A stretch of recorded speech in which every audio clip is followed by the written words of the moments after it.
Hi guys, a very good afternoon. It is 5:30 p.m. just now, turned 5:31. And as you all know, please try to join 5 minutes in advance so that allows me to start on time because sharp 5:30 I will start the class without any delays. There will be absolutely no delays whatsoever in the class starting. So please ensure that you join 5 minutes earlier. Now, what have we done in the last class? We looked at grants. Kaviratna, can you tell me what a grant is?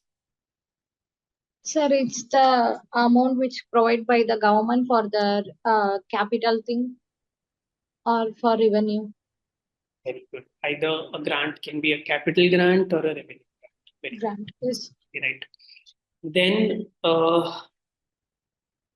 with regards to prudence and accruals, Nityashri, can you tell me what is prudence and accruals?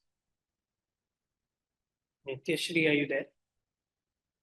Kaviratna, what is prudence? Sir, it's being cautious about the thing. Being careful, being cautious. Being careful, being cautious about the money. Being cautious, being careful. Yes. Okay. Now, 15 topics were taught to you on 25th of March and 20 topics were taught to you in the first day. So technically, this is only the third class that we are having, right? And it is very important that we are making sure that you have an index maintained like this. Okay, give me 1 second, guys. I'll just kind of take the attendance. So we have a system where we capture the attendance also. And whoever is joining and doing the class live, obviously, we will mark the attendance because we need to, like, we will know who has joined, who has not joined, how many classes you attended, for how long the class you attended. And on the LMS, we can also see how many videos you watched, for how long did you watch the videos. Any activity around the video, it will be tracked. Okay, so again, unfortunately, live, we have Kaviratna. Hitanshu, are you there?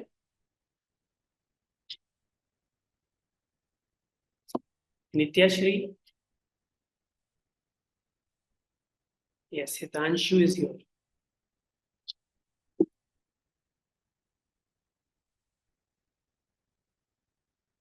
Hitanshu is also present.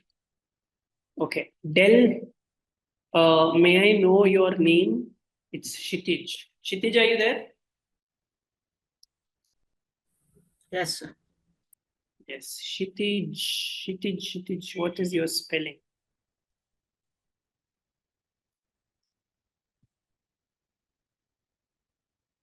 Shitij's name is not there. Shitij, when did you join? I mean, when did you get into the LMS?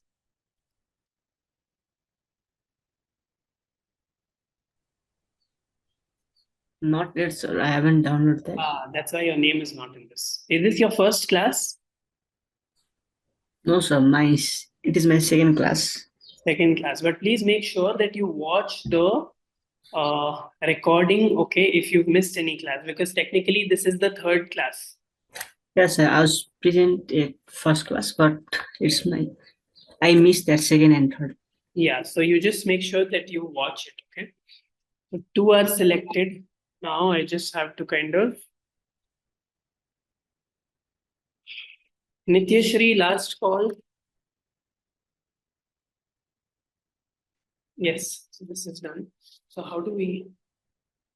I don't have this ability to.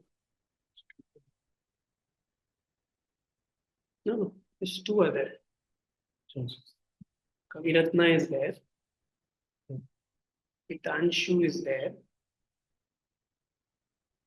Guys, we can capture like this, everything it captures, like how long the class was, after how much time did you leave the meeting, when did you join, all this.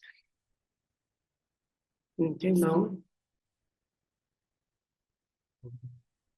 Okay, so everybody who has responded, Kshitij, we will have you. Just make sure that you take access to the LMS. And once that happens, as soon as that happens, we will have you on our records where we can see everything. What tests are you writing? How much are you scoring in the tests? How much time are you taking? Everything. Okay. So make sure you do that. Watch the first recording. Anyway, I have about 2 more minutes.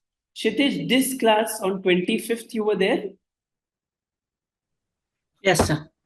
Very good. Absolutely great. Now we can finally start. Again, unfortunately, guys, our structure is in a way where I'm not allowed to start before 5:40. Right? I have myself kept these rules where I am exam kit and study text Hitanshu, we will upload it this week.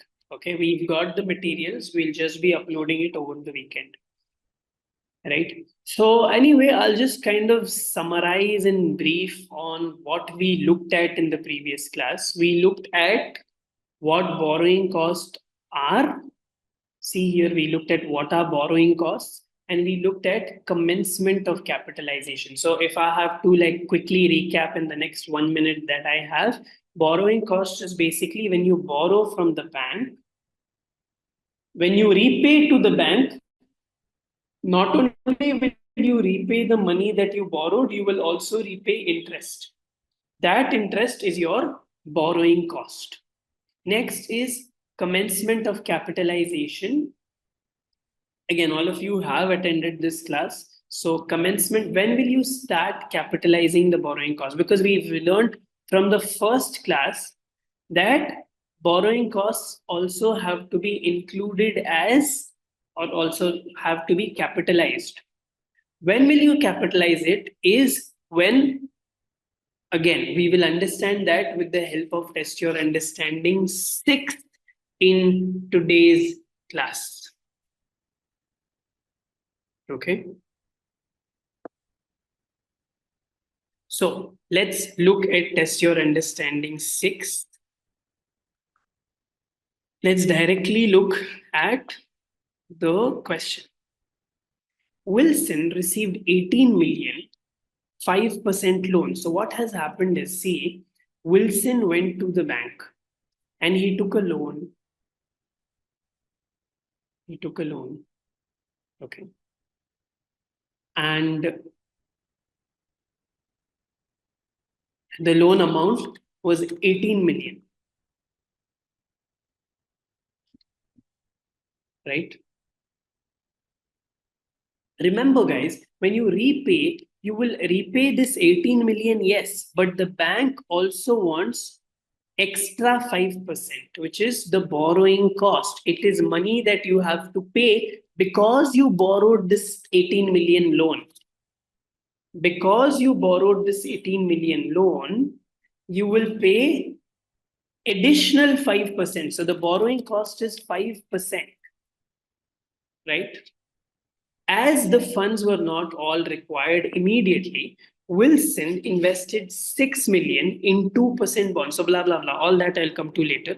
But how much is the interest that he has to pay? How much amount will he pay? He has to pay 5% of 18 million, and 5% of 18 million is 900,000. So the borrowing cost for this loan is 900,000, which he has to pay.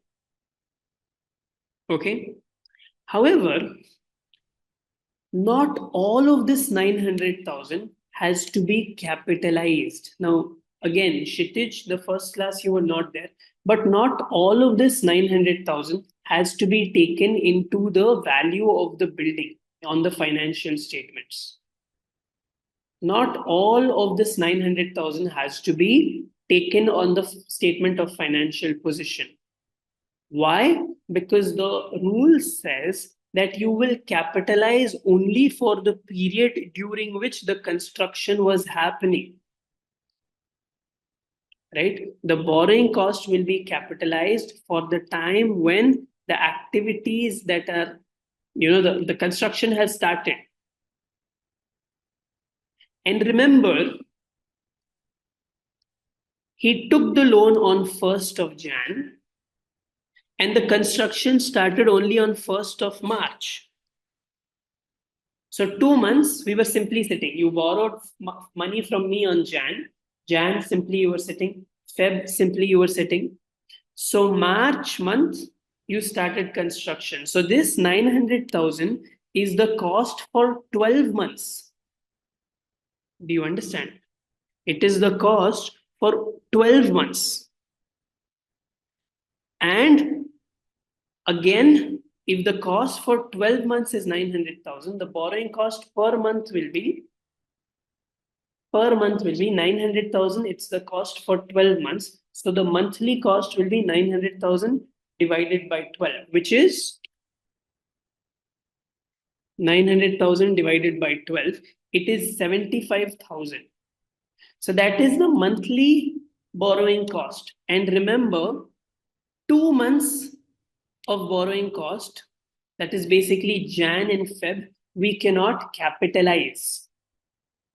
Because remember, construction only started in March. So 2 months of borrowing cost. If 1 month of borrowing cost is 75,000, how much is 2 months borrowing cost? How much is 2 months borrowing cost? Okay. 75,000, who can tell me? 75,000 is the borrowing cost for 1 month. So 2 month borrowing cost. Do your calculation and tell me. Who can tell me first? Yes. 1,50,000. 1,50,000. Right? So what happens? Again, 2 months of borrowing cost will not be capitalized. So 900,000 is the borrowing cost for 12 months, out of which 150,000 will not be capitalized. Out of which 150,000 will not be capitalized. Right? So 2 months of borrowing cost is 150,000. So out of 900,000, if 150,000 is not capitalized, the amount to be capitalized is the balance amount. The balance amount is 750,000. The amount to be capitalized is 900,000 minus 150,000, which is 750,000. Are you understanding? Now, the second part of the question says that the funds were not immediately required. Obviously, because you start the construction only after 2 months. So you took money from me, and where did you put it? You invested it. 6 million you invested.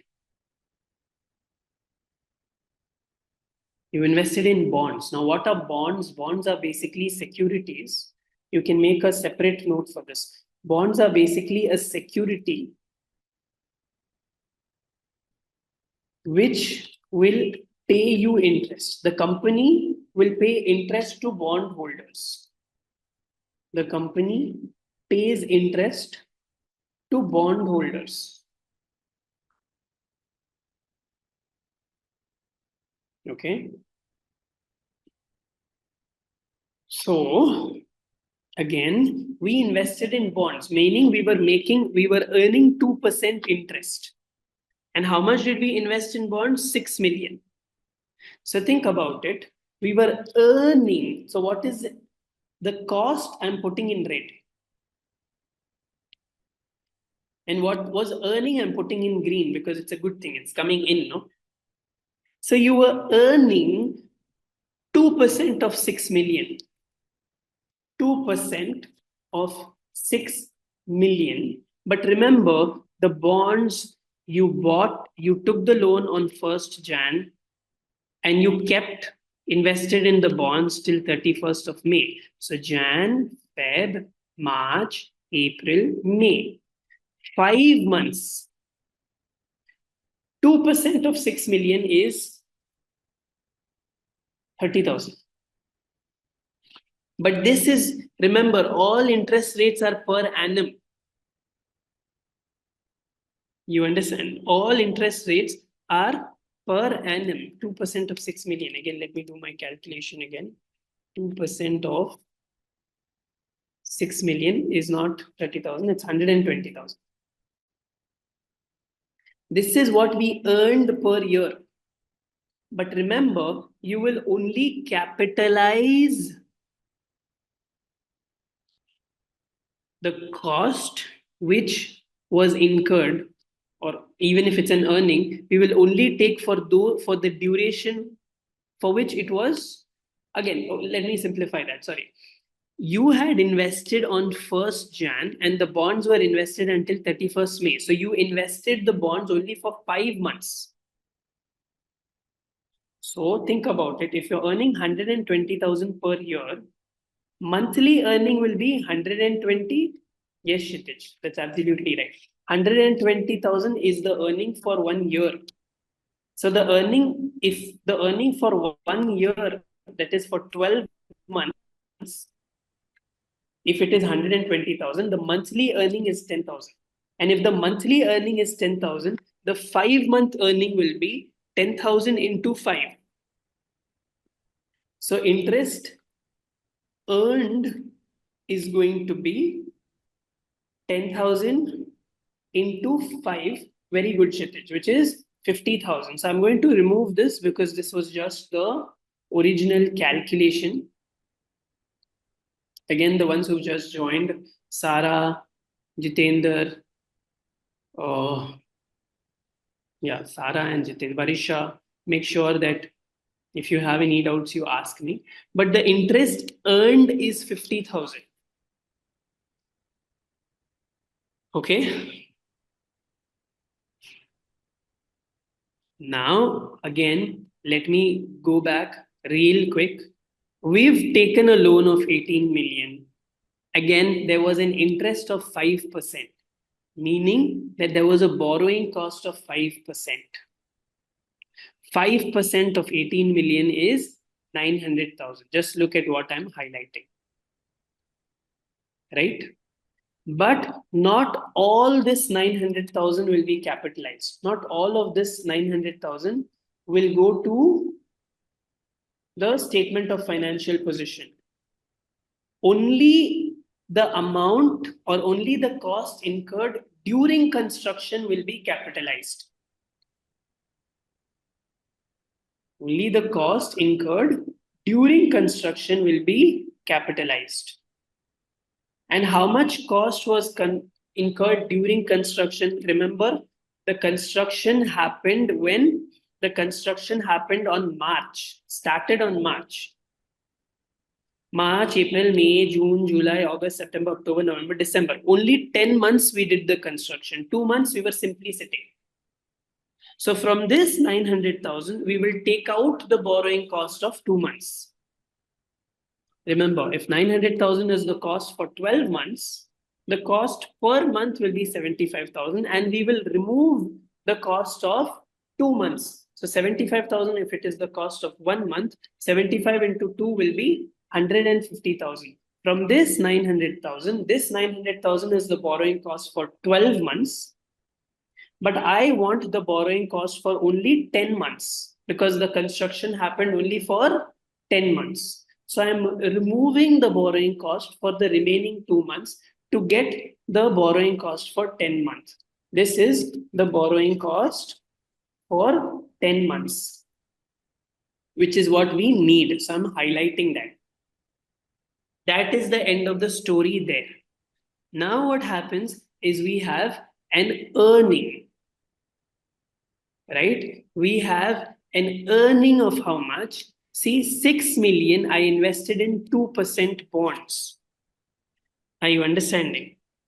So 6 million is invested in 2% bonds. So obviously, if I'm earning 2% of 6 million, 2% of 6 million is 120,000 per year. Okay. So if the earning is 120,000 per year, per month, it will be 10,000. Imagine your salary is 1,20,000 for a year. So obviously 1,20,000 divided by 12, your monthly earning is 10,000. And remember, this is supposed to be the monthly earning. And we had invested in the bonds only for 5 months. See, we took it in Jan, and we kept it until 31st of May. Jan, Feb, March, April, May, 5 months.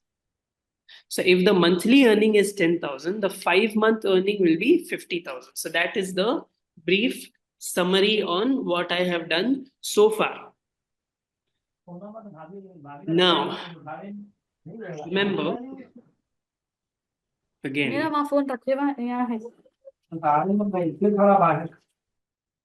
what is happening? This is the interest earned for 5 months. That is from Jan, Feb, March, April, May. See, until May 31st, I've highlighted it here. Until 31st of May, we are earning.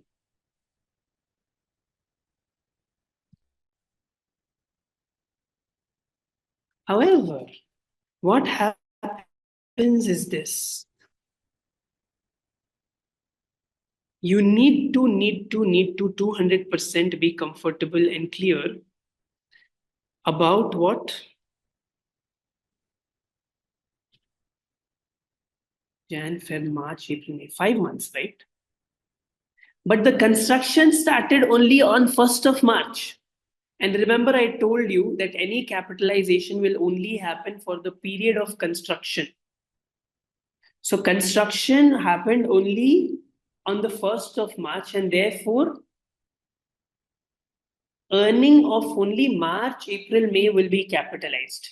Jan and Feb cannot be capitalized because construction did not happen at that time. I'm putting it in orange. See, construction started only on 1st March. So March, April, May, you can capitalize. Jan and Feb, you cannot capitalize, meaning this 50,000 is for 5 months, out of which you will have to remove 2 months of income. Jan and Feb, because you cannot capitalize. Why? Because construction did not start in Jan and Feb. So if you are deducting 2 months of interest and monthly, if it is 10,000, then again the interest to be deducted is Jan and Feb's interest. Monthly 10,000. So for 2 months, it is 20,000. So the interest earned, yes, it is 5,000. This is going to be in black. Black means don't look at it. It was just a calculation to show you where did I get the number from. Don't look at that.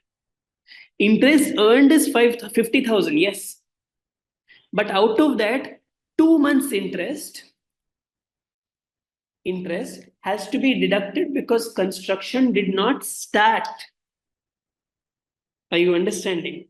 So from 50,000, if 20,000 is deducted, again, how much is the earning that has to be capitalized? 30,000. Right? So think about it. Amount expense to be capitalized is 750,000. Earning to be capitalized is 30,000. So one is an expense, the other is earning. How much? Expense to be capitalized is 750,000. Earning to be capitalized is 30,000. Think about it. 750,000 is the expense. But because of this factory, because of this loan, I invested in bonds and I earned 30,000. So my net expense that has to be capitalized is net expense or net amount to be capitalized is 750,000. But 30,000 was something I got back. I earned it.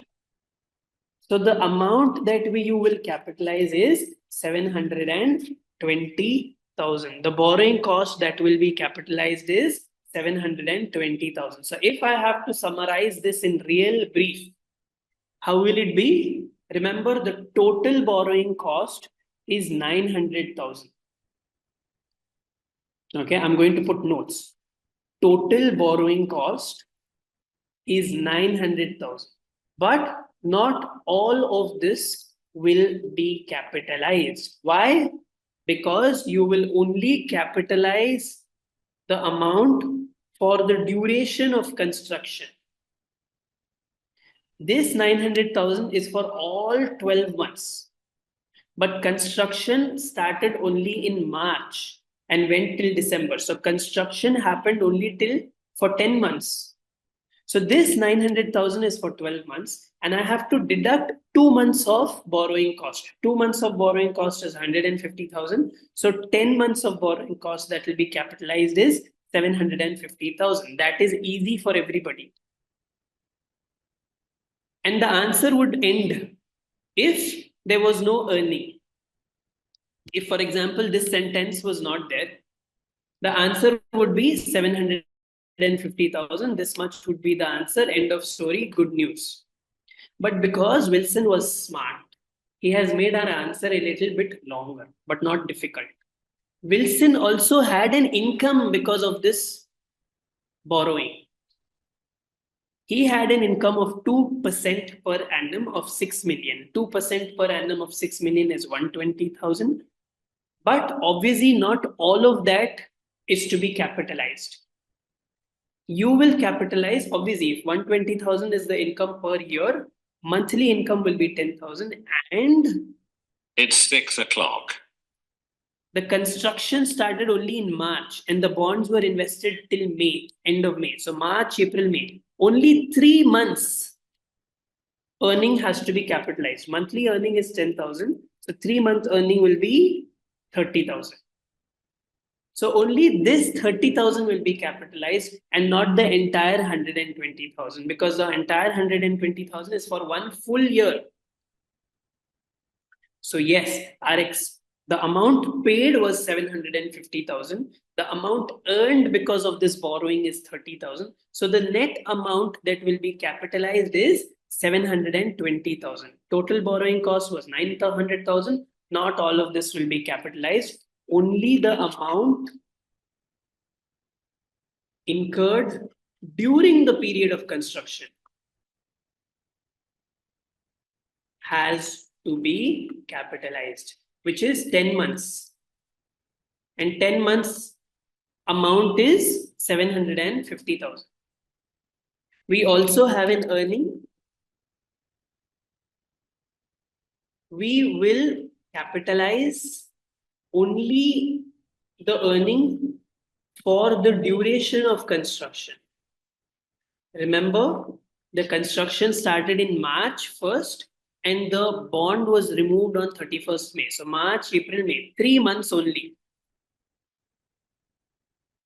Finally, you will get the net amount to be capitalized, where you have the expense to be capitalized, you have the income to be capitalized. Obviously, the net amount to be capitalized will be the difference of the expense and the income. But I hope those are just running notes for you to make a note of. But I hope test your understanding 6 is very clear and easy to everybody. Hitanshu, clear? Kshitij, Kaviratna, Sara, everybody clear?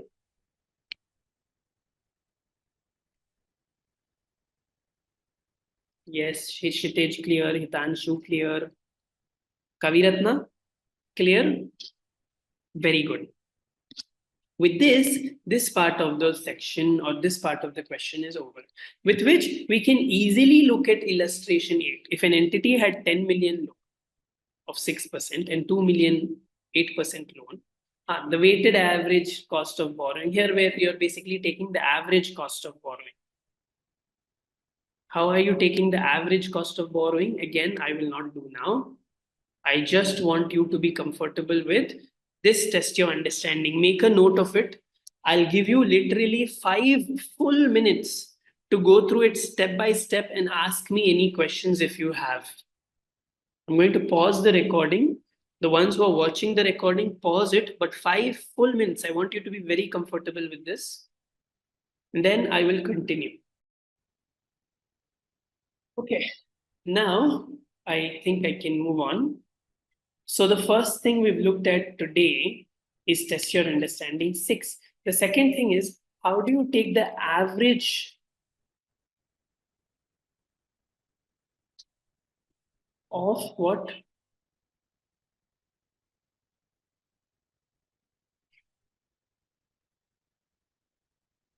Cost of.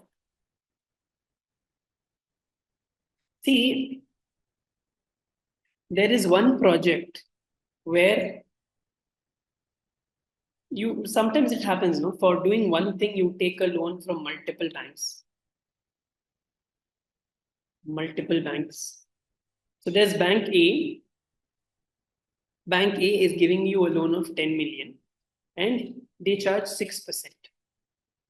Obviously 6% per annum per year. Bank B is giving you 2 million and they're charging 8% per annum. So one is 6%, one is 8%. So what will be the average? 6. What will be the average? So this is what you have to look at. This is what we are trying to worry about. Right? How will you do this is, again, 6% of 10 million is, again, if I'm not wrong, 1,600,000.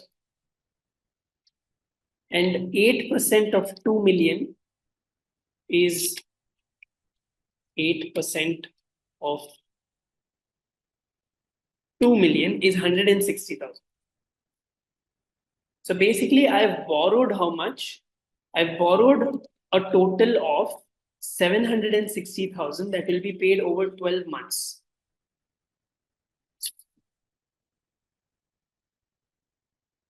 Sorry, not paid over a period of 12 months. It's basically the total I've borrowed. I've borrowed a total, again, sorry, not total. Borrowing is 12 million.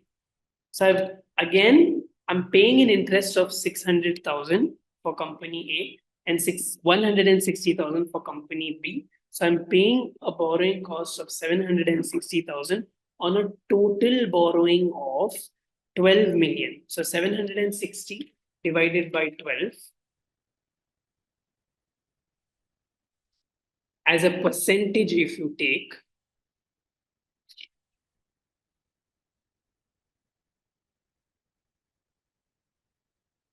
$760 divided by 12 million.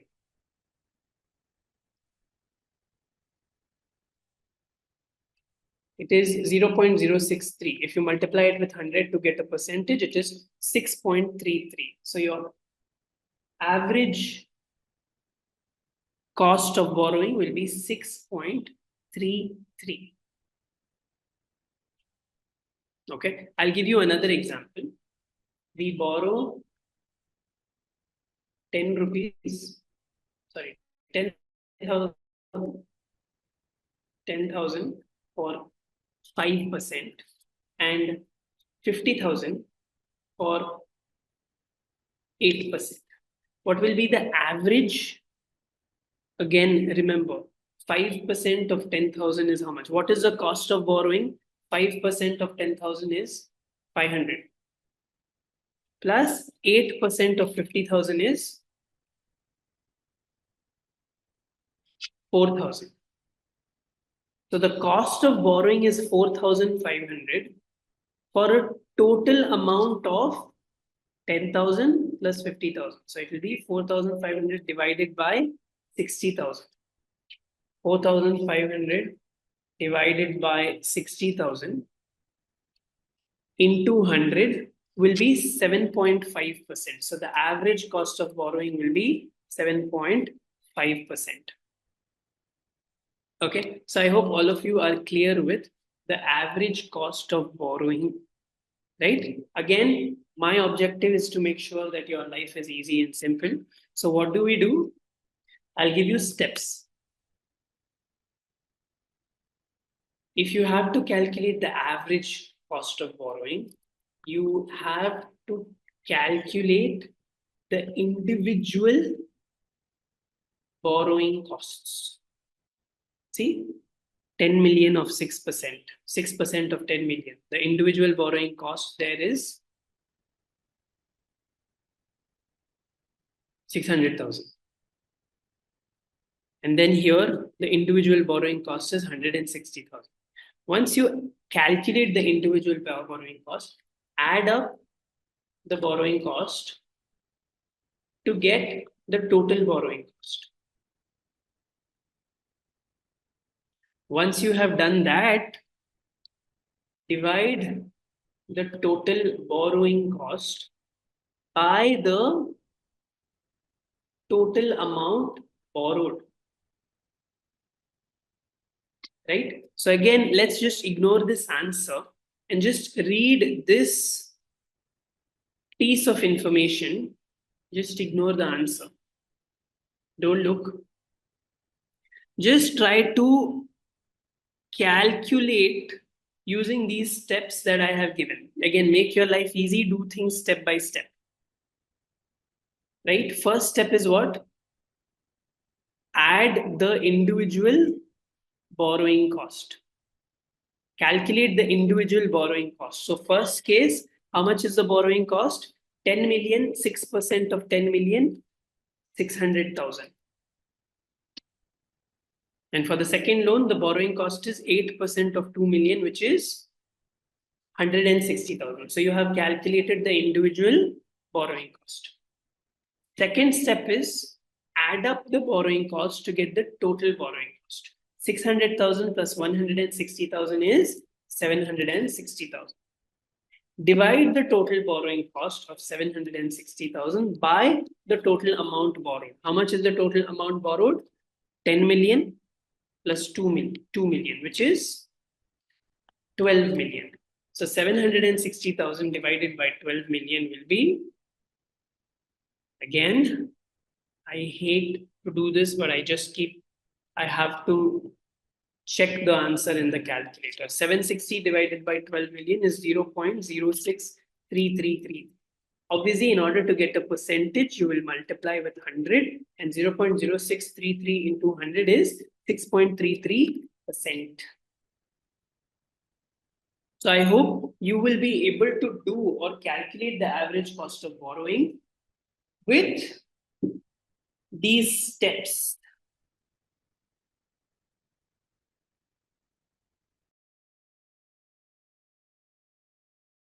Guys, I hope that is clear and comfortable. The next thing we're going to look at is cessation of capitalization. What do I mean by cessation of capitalization? In simple English, cessation means cease, stop. And when will you stop capitalizing? When will you cease capitalizing borrowing cost? Is again when, for example, you have completed the construction, you will cease capitalizing. You will cease capitalizing when you have completed the work or the work has been halted. In that case, you will cease capitalization. Okay, let's look at test your understanding 7 to understand this better. On 1st of January 2025, Sainsco began to construct a supermarket which had a useful life of 40 years. It purchased the site for 25 million. The construction of the building costed 9, blah, blah, blah, blah. Calculate the total amount to be included at. Okay. So basically, they want to know what will be the amount that will be capitalized.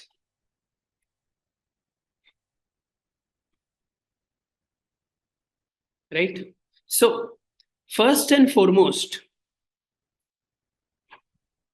how much did we borrow? We borrowed 40 million. And the interest rate was how much? 10%. So the first thing we need to do is 40 million was borrowed at 10%. Therefore, obviously, the total amount, the total borrowing cost will therefore be 10% of 40 million is 4 million.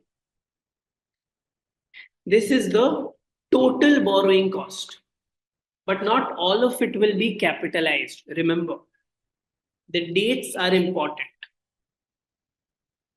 right? Dates are very, very important.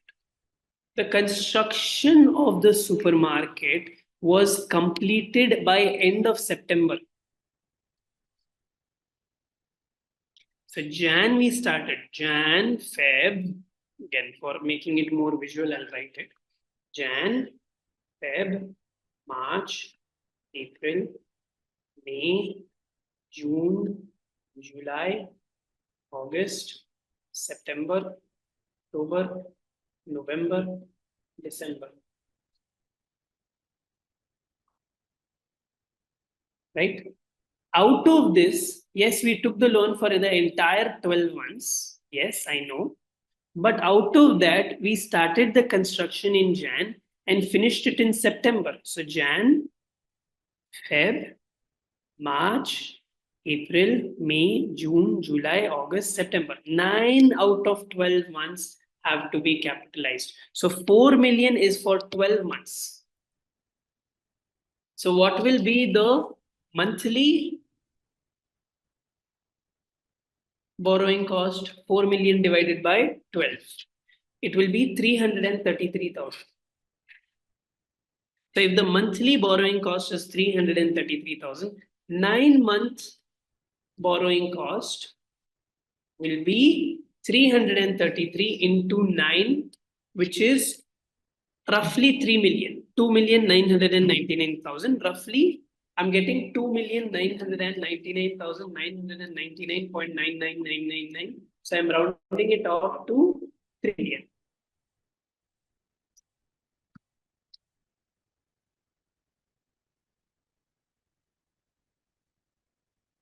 I'm rounding it off to 3 million.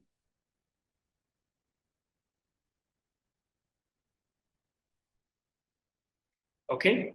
So the borrowing cost has to be capitalized is only 3 million. So basically you will seize the borrowing cost in September because construction was over in September. And that is what seizing of borrowing costs says. So the borrowing cost to be capitalized is 9-month borrowing cost to be capitalized is 3 million, and everything else you will capitalize as usual. For example, the cost of purchasing the site, we've seen this in the first class. Again, Kshitij, please watch that recording. But the cost of any cost of bringing the asset to working condition or owning the asset has to be capitalized. So, cost of the building, obviously you will capitalize 25 million. Fixtures and fittings, obviously, without fixtures and fittings, you cannot use the building. So any cost of bringing the asset to working condition, owning the asset has to be capitalized. So obviously fixtures and fittings also will be capitalized. So 25 million is the cost of buying the building. Obviously, we will capitalize. And 25 million is the cost of buying the land, cost of land. It has to be capitalized. So whatever has to be capitalized, I am highlighting in red. The 9-month borrowing cost that has to be capitalized is 3 million. Cost of land has to be capitalized. Cost of building also is capitalized. The cost of the building is 9 million. But apart from the cost of the building, in order to construct the building, we took a loan. That loan amount also has to be capitalized. Sorry, not the loan amount. That borrowing cost also has to be capitalized, because without borrowing, you would not be able to build the building. So the borrowing cost to be capitalized, we've already calculated it, 3 million. So the total cost that has to be capitalized, I'll remove this because I've entered it here. So the total cost to be capitalized, who can calculate and tell me fast the total amount to be capitalized?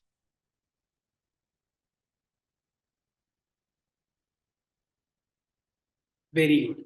43 million. So I have answers from Kshitij, Kaviratna, Sara, Hitanshu.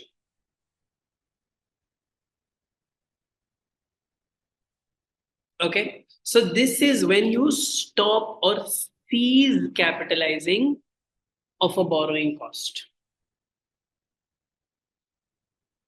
with which cessation is done, cost of borrowing is done. Basically, everything about capitalizing of borrowing cost is done. So, capitalizing of borrowing cost, a topic which I started yesterday, has been completed today. Basically, I started it on 25th. I've completed the entire topic on 27th. Now, we're looking at another type of property, which again I should complete in today's class and move to the third chapter. So today, definitely 200%, I will move to the third chapter. Okay, and what do I do? What is investment property? See, guys,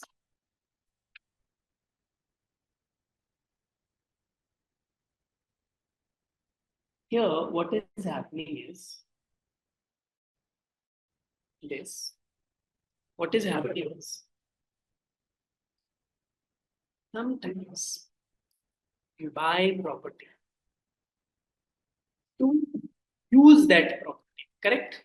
Maybe you will live there. But do you always buy? Guys, I want everybody's opinion here. Do you always buy property to live in the property, to use the property? Again, let's imagine an apartment. Would you always buy an apartment to live there?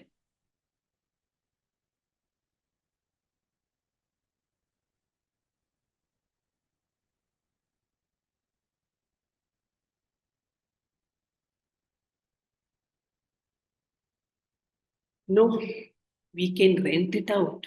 So sometimes you buy property not to live there or use it, but to maybe rent it out and get and earn rent. Give it out to somebody, they will pay you rent.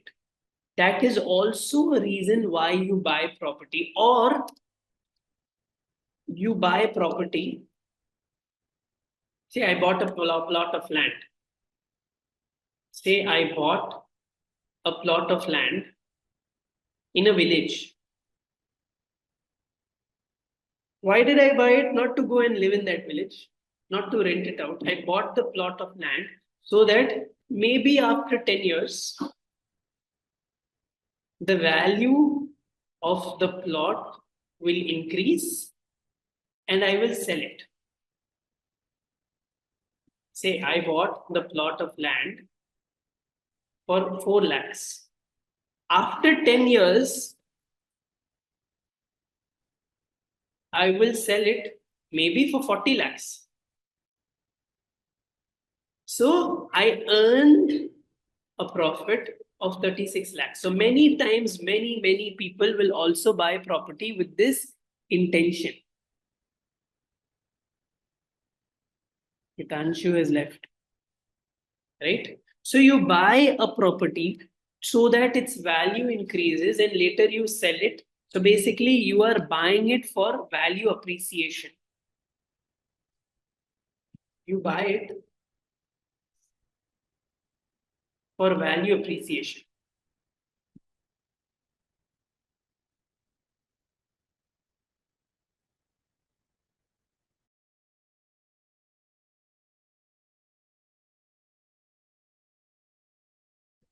Right?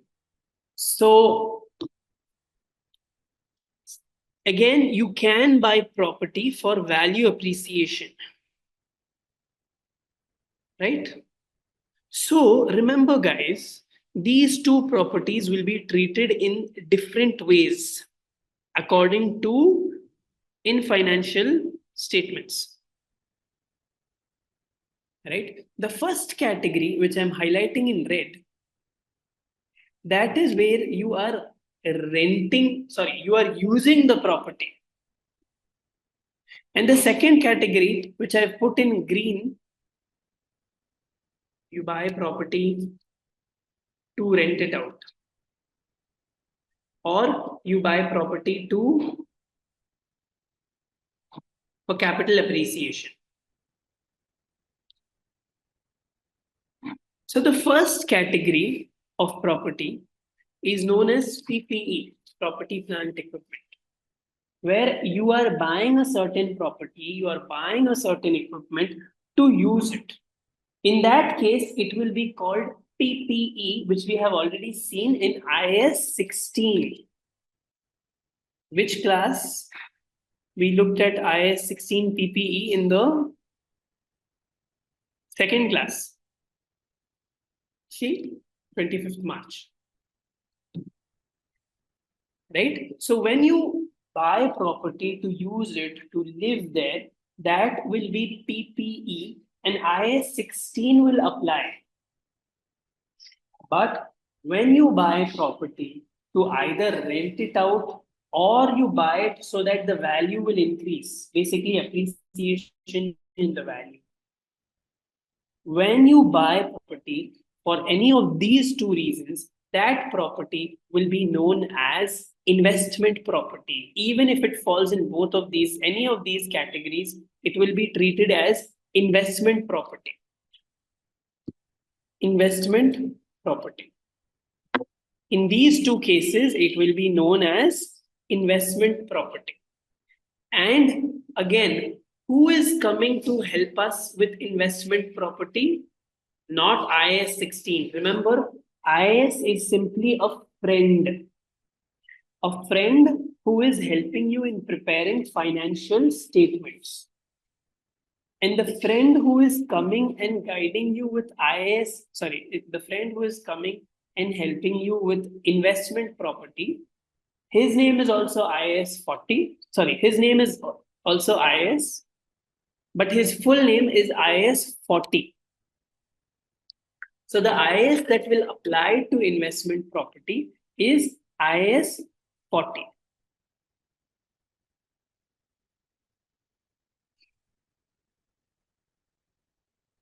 Right? So IAS 16 is used for property, plant, equipment, which is basically property which you are using. And IAS 40 will apply to investment property. Investment property is a property that you are buying either to rent it out or to, you're just waiting that the value will increase and you will sell it.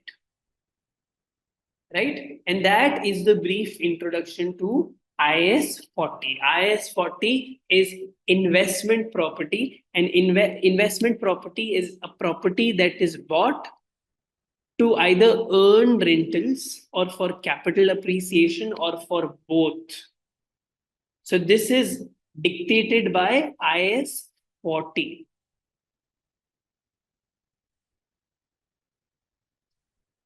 Now, how do we treat IAS 40? What do we do with IAS 40? How do you recognize it? How do you recognize investment property? Now that you're clear with what investment property is, we're going to look at how should they be measured? The first is investment property, and the IS that comes for investment property is IS 40. Okay. Now, how to measure investment property?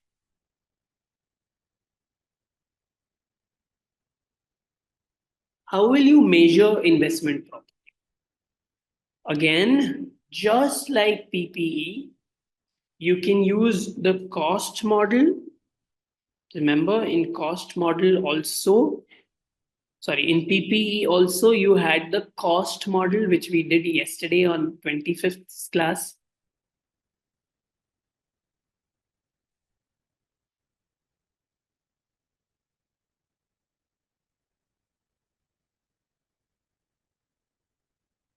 You had the cost model or the revaluation model.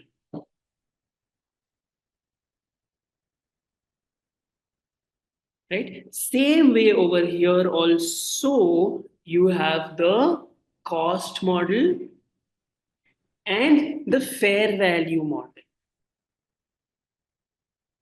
Right? So how do you measure subsequently? Again, we will look at that, but how to measure investment property initially? Initially, investment property has to be measured at cost. And there is no difference between IS 16 and IS 40, how to measure at cost. How much ever you purchased it at minus depreciation. Make a note of that.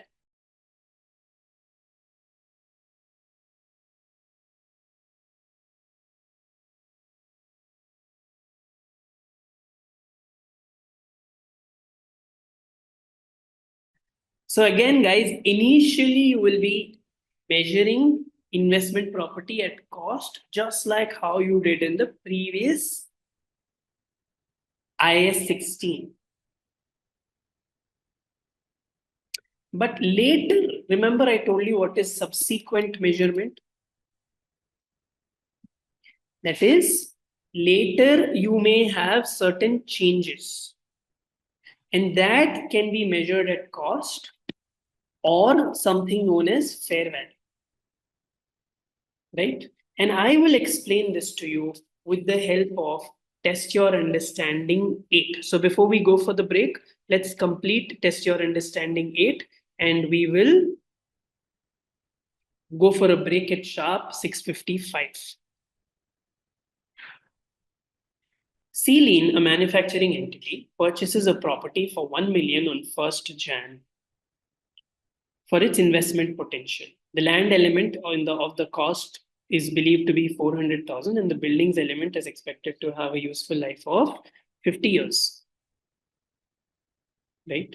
At 31st December 2021, local property indices suggested that the fair value of the property has risen to $1.1 million. So again, using the cost model, what will you do?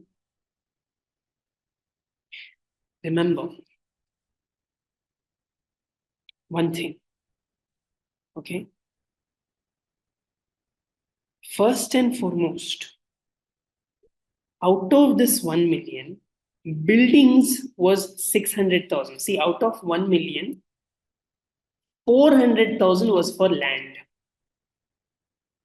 So the remaining amount is for building. I know this. Again, we did this in the last class. And obviously, I told you in the last class, land is something that will not get worn out. There'll be no wear and tear in land. Land will not depreciate. Land, once you demolish the building, land is as good as new. So there is no depreciation for land. But building will get old, building will get worn out, building will depreciate, and the building amount is 600,000. And the useful life is 50 years. The useful life is how many years? 50 years. Right? So building is 600,000. Useful life is 50 years. So the annual depreciation will be how much? 600,000 divided by 50. 12,000 will be the annual depreciation. Okay, so we will put that in the statement of financial position. We did this in the last class. So yesterday in the last class, we made extracts, you remember? So statement of financial position, we will say again, sorry, not in the statement of financial position, in the statement of profit or loss. Profit or loss. See, we did that yesterday also. Where in all of these examples. Here, yesterday we did this. Any depreciation was moving to the statement of profit or loss. See, any depreciation moved to the statement of profit or loss. So same way over here, today also, what are we going to do? 12,000 is the depreciation. To the statement of profit or loss, the cost or the expense of 12,000 will move because depreciation is an expense. And again, yesterday I had marked any expenses in red. So yearly depreciation is an expense. So depreciation moves here. So the depreciation is there. Therefore, in the statement of financial position, you will say statement of financial position. What will you say? You will say that the property has a value of from 1 million. Think about it. If 12,000 is depreciated, 1 million minus 12,000 is how much? 988,000. So in the statement of financial position, you will have this figure. So the property will have a value of 988,000. And in the statement of profit or loss, you will show a depreciation expense of 12,000. This is what we did even yesterday in the cost model.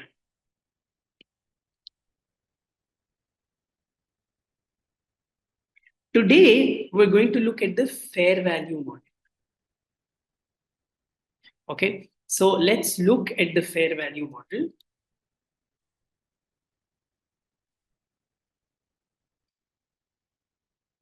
Fair value is what? Fair value is basically the price that is considered fair for the buyer, sorry, fair for the seller, and reasonable for the buyer. Both of them, an amount that in the market people are ready to pay also, and seller is also feeling that it is fair for him also. Right? The price that is considered fair for the seller and reasonable for the buyer under what? In an active market, under what conditions? Under normal conditions. It's not like the buyer, it's not like the seller is desperately trying to sell the property because he needs money urgently. No. It is under normal conditions, because if the seller is desperately trying to sell property, then it will not be fair. So fair value is that amount that is agreed between the buyer and the seller, where both of them feel that this amount is fair price. Both are well informed. Both buyer and seller are well informed. It's not like the buyer is fooling the seller or the seller is fooling the buyer. Both are well informed. Right? So what does the fair value model do?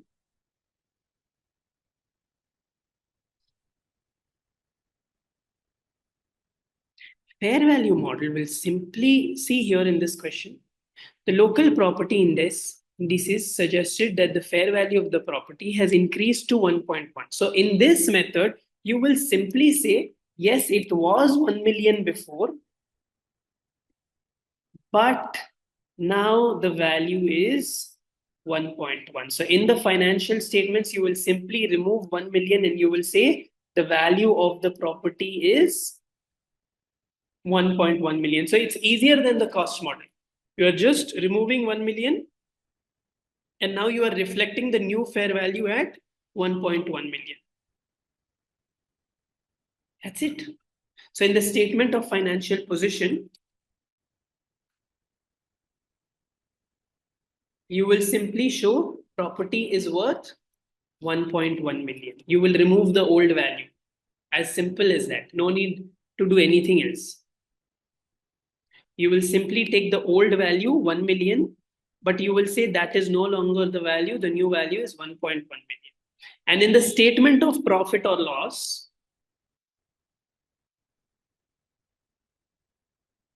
what will you say? Guys, the value was initially 1 million, but now it is 1.1 million. So how much is there? What is the change? What is the difference?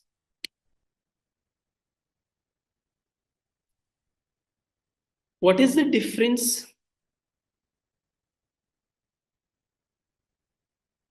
How much, guys? Not 1 million increase in value.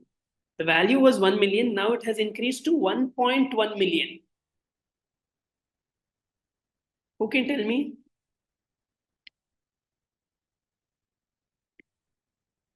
Not 1 million. There's no increase in 1 million value. Sarah, already value was 1 million. Now it has become 1.1 million. So what is the increase? If your value has increased from 1 million to 1.1 million, what is the excess?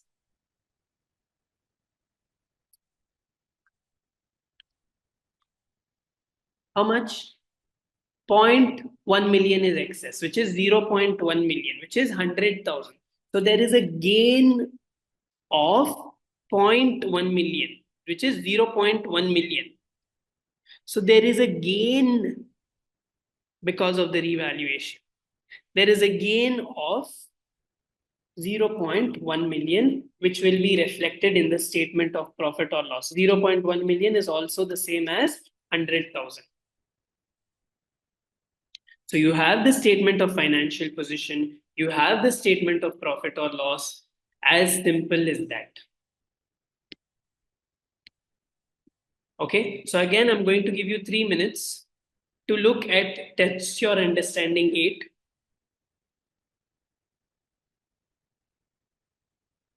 Yes, it will be recognized in the profit or loss, saying that there is a gain, basically gain on revaluation of 0.1 million. Basically, fair value has increased by 0.1 million. So that 0.1 million will be recognized in the P&L as a gain.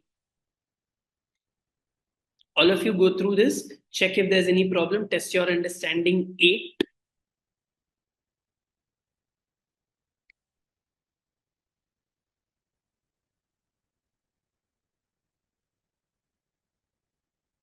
No. You've shown in as of now, you just need to understand that again, the new value is what? You'll just directly show the new value. You'll just put the new value as it is. No need to, in cost model, you calculate depreciation, all that, but here you will simply put the new value in the statement of financial position. And in the statement of profit or loss, any gain or loss will be reflected. Again, go through it. I'll give you 2 more minutes.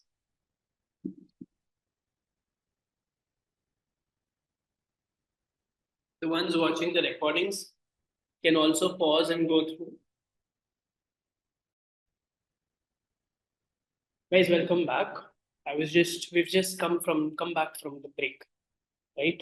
So far, what we've done is this today, right? Investment property. Now, the next thing I'm going to tell you is, we know what investment property is. Property that you buy for value appreciation or rent collection. And property PPE is what? This is basically property that you use. Now, what you need to understand is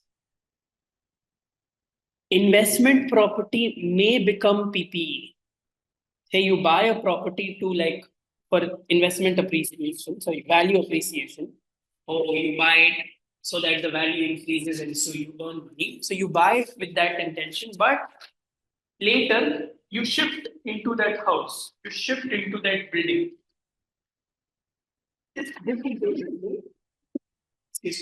This is basically how your investment property is becoming your PPE. The other way is your PPE can also become investment property. How can that happen? PPE can also become investment property. How? This is basically where, say, you are living in a house as of now, but then you go abroad, you shift. So that house in which you were living, you have rented it out. So your PPE has become your investment property. So this can become that and that can become this. Right?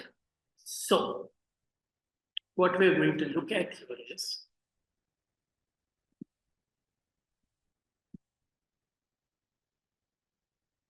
again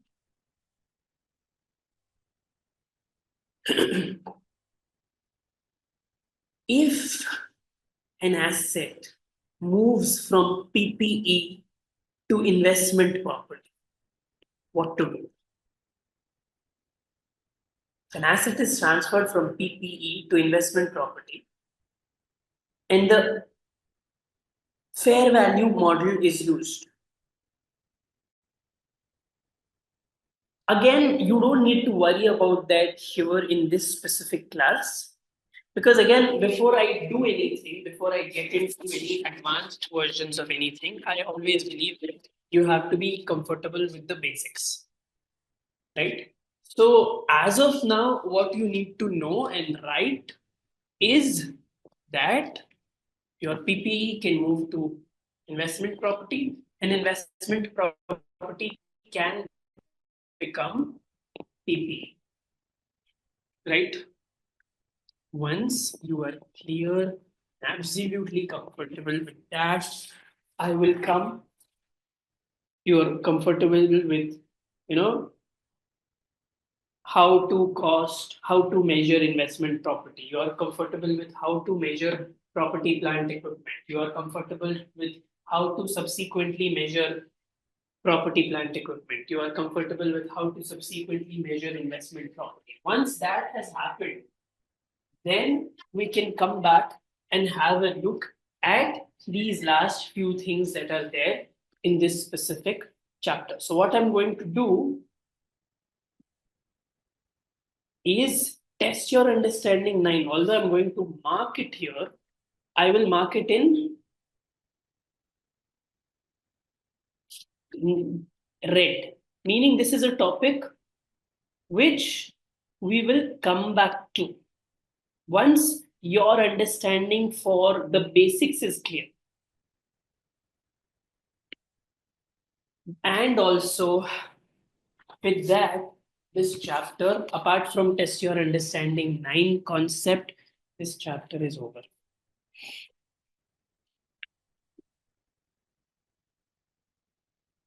This chapter is done.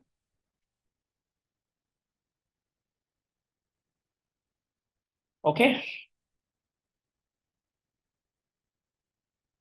Next, what are we going to look at? The next thing we're going to look at is the third chapter. So your first chapter is over. Your second chapter is over. You are now moving to intangible assets.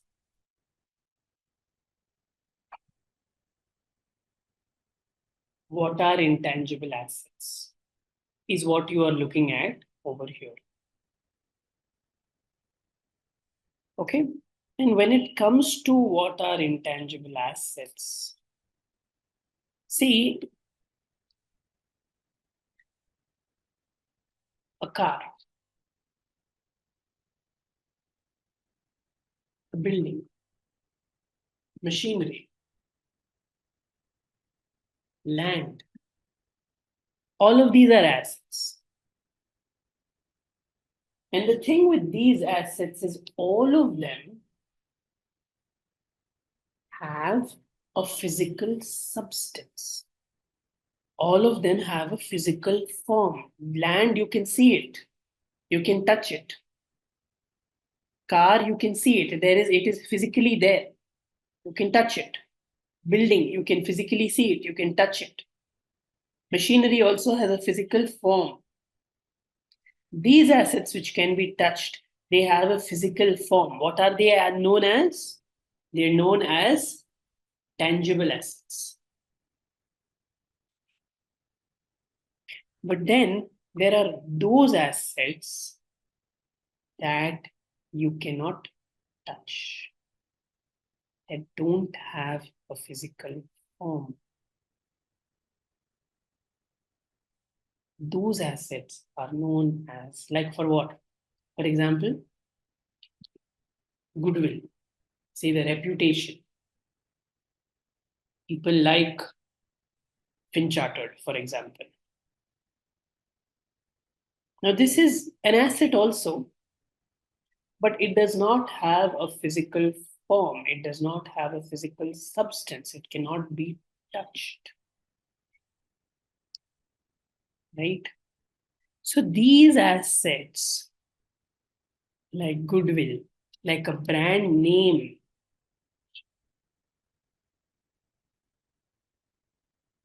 trademarks, these assets that don't have physical substance or a form are known as intangible assets. So in this chapter, we're going to look at in more detail about the intangible assets specifically. Obviously, so I hope you are clear with what an intangible asset is. Intangible assets are those assets that do not have a physical substance or form.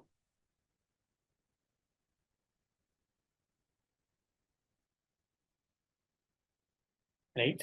For example, brand names, trademarks,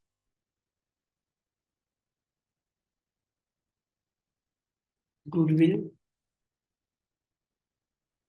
These assets are known as intangible assets. Assets that do not have a physical form, that do not have a physical substance.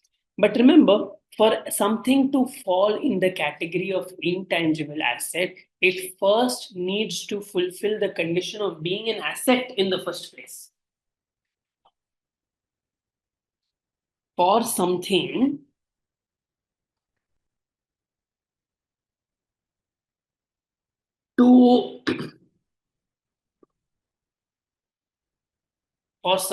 to be categorized as an intangible asset, you need to be an asset first. Right? So again, it needs to fulfill the conditions of being an asset. And this is something that I mentioned in the first class. When is something an asset? When is something categorized as an asset? When there is a chance of future economic benefits, when you are controlling the asset as a result of past events. Right? So for something to be categorized or put in the category of an intangible asset, it needs to be an asset first. Right? Anyway, we've looked at what is an intangible asset. Intangible asset, again, is here, are those assets that don't have a physical substance or form. For example, brand names, trademarks, goodwill, so on.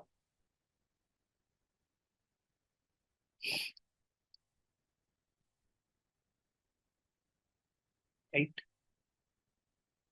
Now, what is the next thing that you will look at? What is the next thing that we will see? The next thing that we will look at is when do you recognize recognition of an intangible asset? Again, as I mentioned, it needs to fulfill the criteria of an asset first. Asset means it should have a probability of getting you future economic benefits. We've seen this in the first chapter. And the cost has to be measured reliably. And it needs to be intangible. It needs to be something which isn't, it should meet the definition of,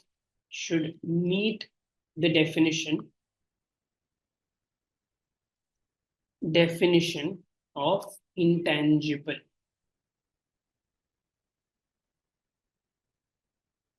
It should meet the definition of that. Once this happens, you can say that this asset has been recognized as an intangible asset.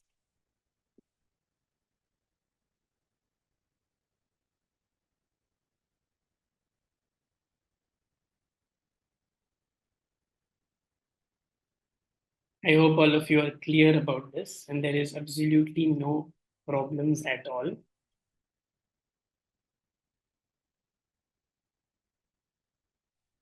Right?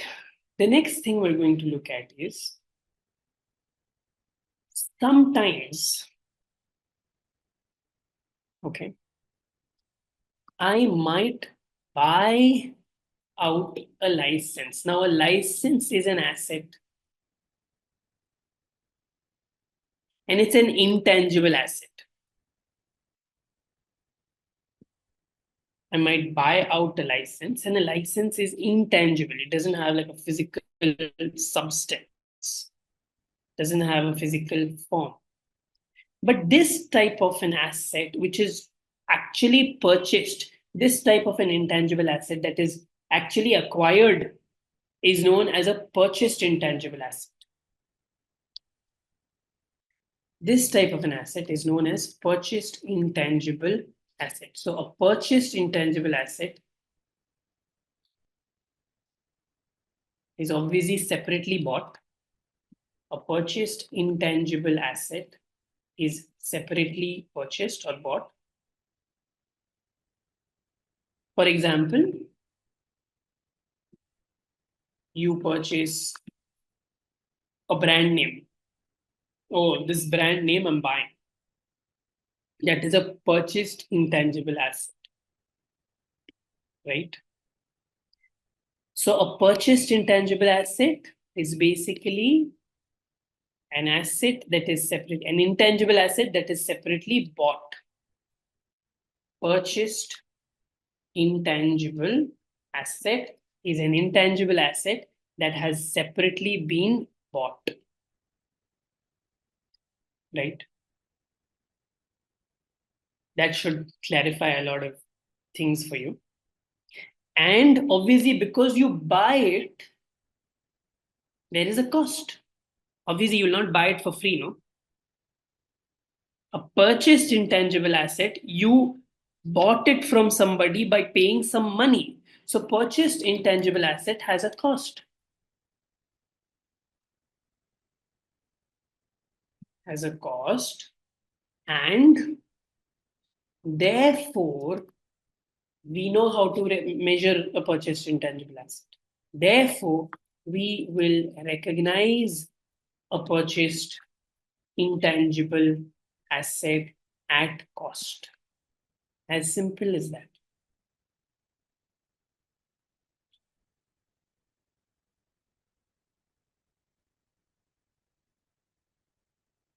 Moving further, what will we do about measurement after initial recognition? So initially you will recognize that cost, but after initial recognition, we saw this even for tangible assets. Initially you will recognize an asset as something, but later you will kind of have a subsequent measurement. And again, measurement after initial recognition. Remember this? Does this look familiar? You can measure at cost model or revaluation model, which is exactly the same thing which we did for tangible non-current assets. Right? So here what is happening and what are we doing is purchased intangible asset measurement after initial recognition.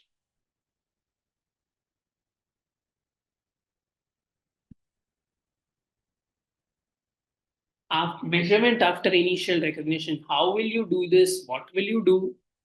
Measurement after initial recognition will be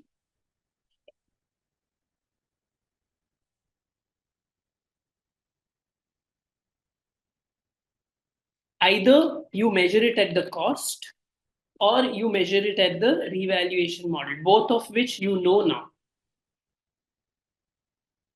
Okay, can you all let me know in the chat box that you know these two methods? Hitanshu, Kaviratna, Kenny, Sarah. Quickly, just type it and let me know that you know this cost method and revaluation method. You know how to recognize an asset at both these methods. Hitanshu, Kaviratna, Kenny.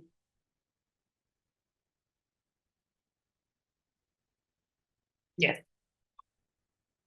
Now, again, the cost model is the same, literally the same as what we saw earlier.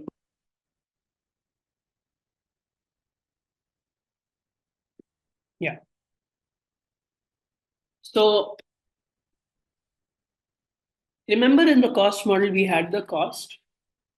Suppose the cost is 90,000 minus, we will deduct the depreciation amount. Suppose the depreciation is 20,000. So you will say carrying amount is 70,000. Correct? Even over here, we will do the same thing. You will take the cost, but intangible assets, instead of even intangible assets, there will be wear and tear. But in terms of intangible assets, the wear and tear is known as amortization.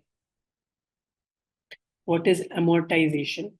Amortization is basically where, again, there is wear and tear, there is drop in the value of the asset, but this is with respect to intangible assets. So what is amortization? Amortization is basically drop in the value of the asset due to wear and tear. But instead of calling it depreciation, depreciation is for tangible assets. For intangible assets, you will say it is amortization. And remember, for land,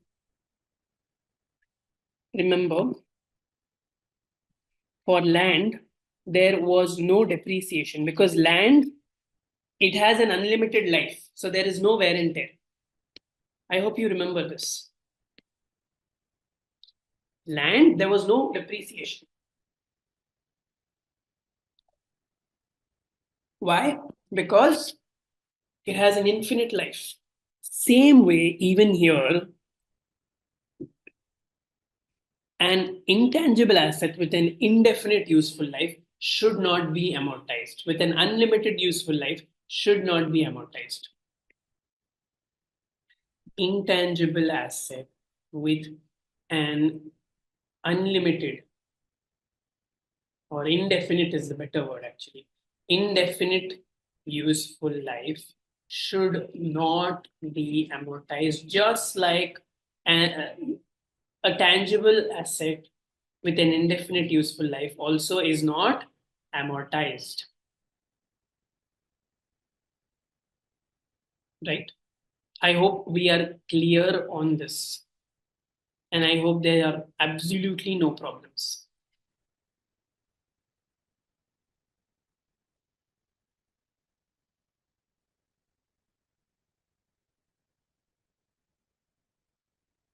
However,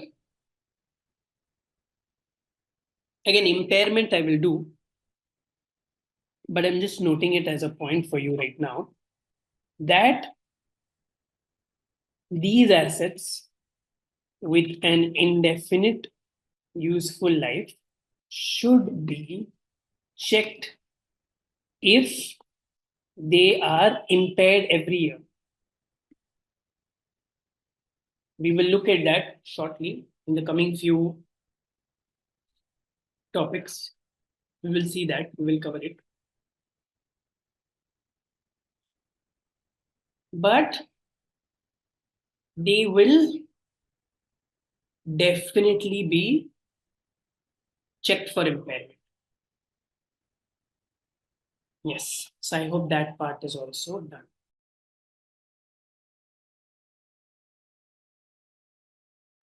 Okay.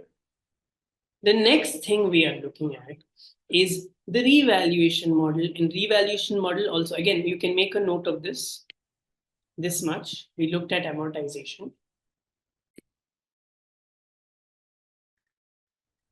What is the revaluation model? Just like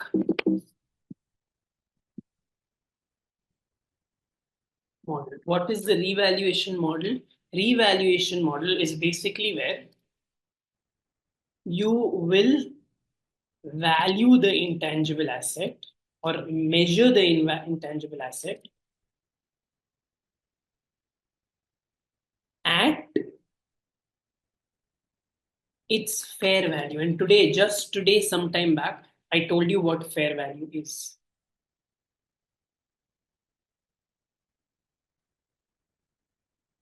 Okay. Again, what is fair value? Fair value is a fair price which is acceptable between the buyer and the seller. Correct. Now, for a fair value to be there need to be many buyers and many sellers. Correct. Only then we can understand what is the fair price. So, in order to get fair value, it is common sense that there has to be an active market. It is common sense that there has to be an active market.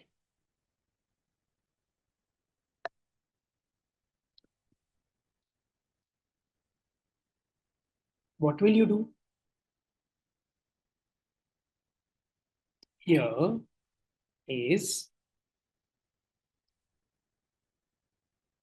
first of all, we need to know what is an active market. An active market is a market in which transactions are regularly happening for similar items. For example, for a mobile, there is an active market. There you go out, there'll be mobiles bought, sold. Go to the mobile market, there people are buying mobiles, selling mobiles. Many people are buying, many people are selling. So there is an active market. So an active market is a market in which transactions for the asset take place often, sufficient frequency and volume. So an active market is a market in which transactions are regularly happening for that asset sufficiently and then enough volume. Sure, Sarah, no problem.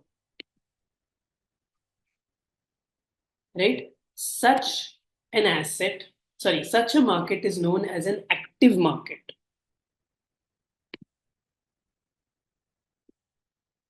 Right?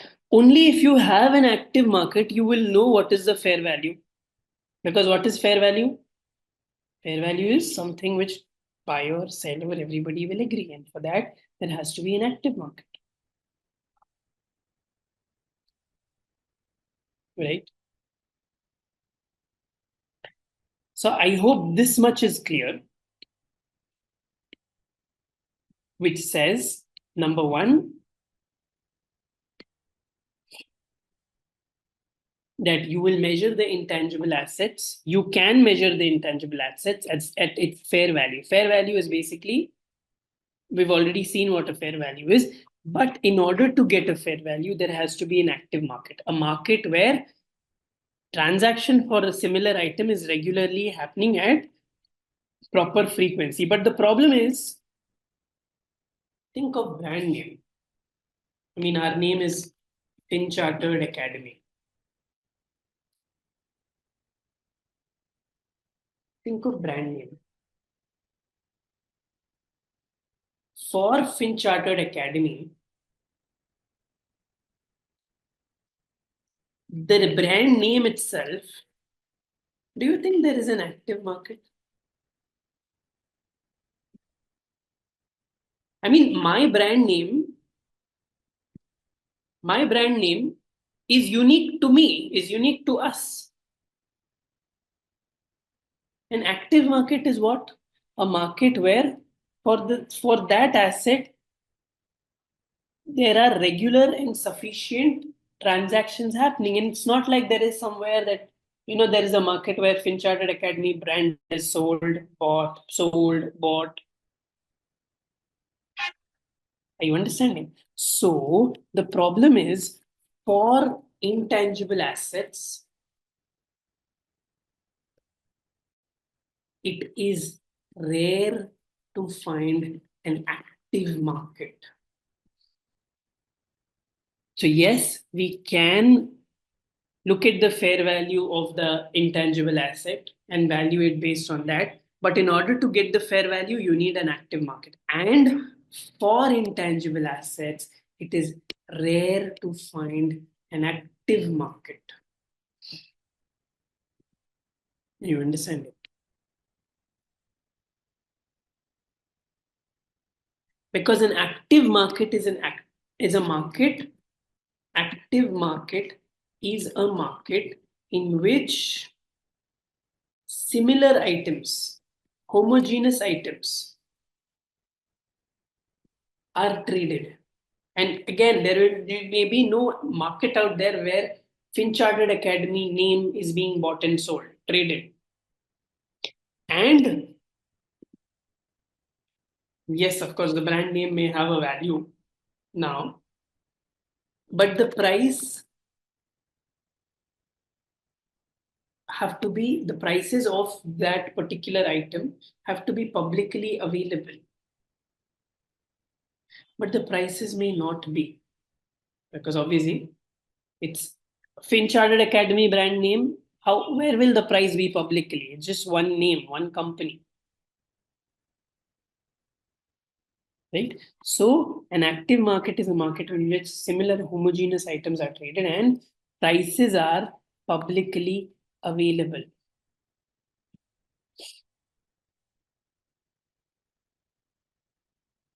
Right? Because remember, intangible assets like my brand name is unique to me. There may not be another brand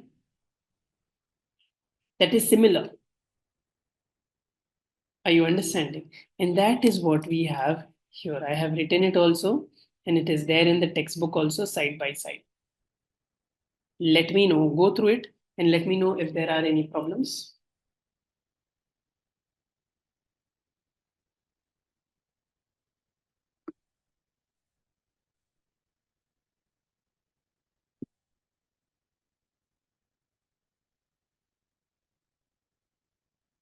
Kenny, Kaviratna, Hitanshu, any problems?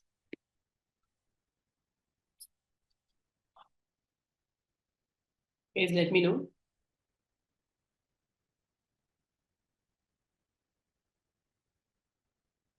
Perfect. Now, what do we look at? Now we will look at internally generated intangible assets. We looked at revaluation model. We also looked at active market. What are the conditions? What are the indicators of an active market? Number one, you are selling similar items. And number two, prices are available to the public. Next thing that we're going to look at is internally generated intangible assets.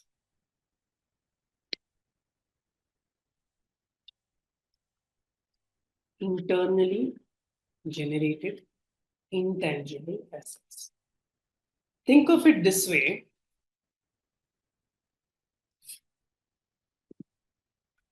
Imagine our reputation. I started FinChartered Academy. Okay, like a couple of months back. And gradually, I am kind of taking classes, giving classes, and building a reputation. Right? This is not something I bought. I didn't buy the reputation from somebody. Like how you might buy a car, you might buy a property, you might buy a building, you might buy a license. But the reputation that I'm building for FinChartered Academy, I didn't buy the reputation for FinChartered Academy. I built it. And obviously, if I didn't buy it, think about it. How will you calculate what was the cost of building this reputation? I built the reputation, correct? I built the goodwill.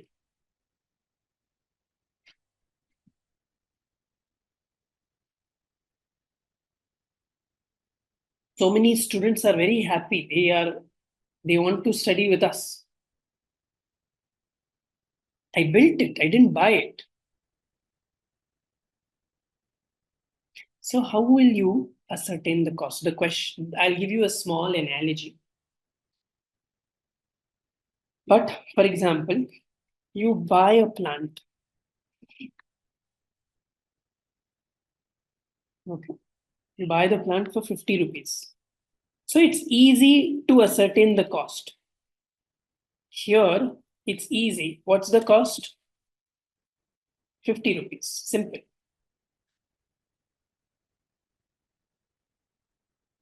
But say, for example, I planted the tree.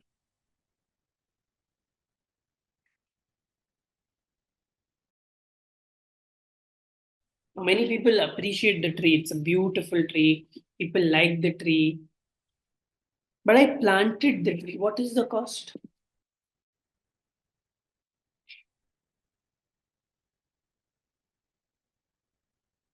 It's difficult. You don't know.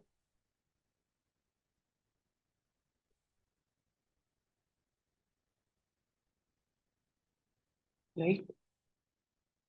So again, certain intangible assets such as goodwill, they are not bought, right? Internally generated intangible assets.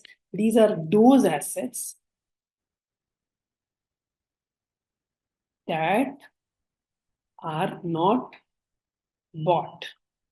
They were built internally. Therefore, they don't have a specific accurate cost. And remember, you need to have a cost in order to capitalize an asset.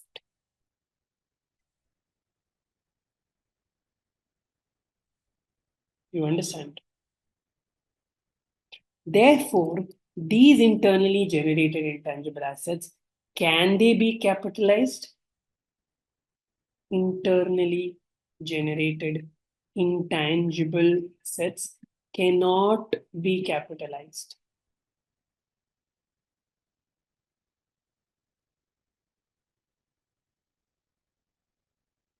Right? I hope this is clear to everybody. Okay.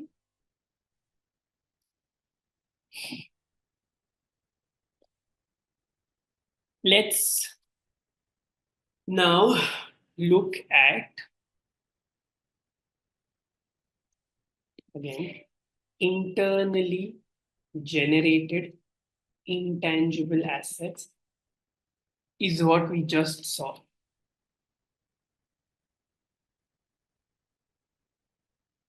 Here, let's look at illustration 1. Number 1, how should the following intangible assets be treated in the financial statements? A publishing title acquired as part of a subsidiary company. You've bought an intangible asset and it is part of a subsidiary company. Again, the key is, can you measure this asset reliably? If you can measure this asset reliably, then it will be valued at its fair value. Right? What about a license purchased in order to market a new product? Obviously, this license was exclusively purchased. So obviously there is a cost. Therefore, you can capitalize it at the cost. Just have a look at this. Let me know if there's a problem. Guys, the ones who are watching recordings can always message us on our hotline number.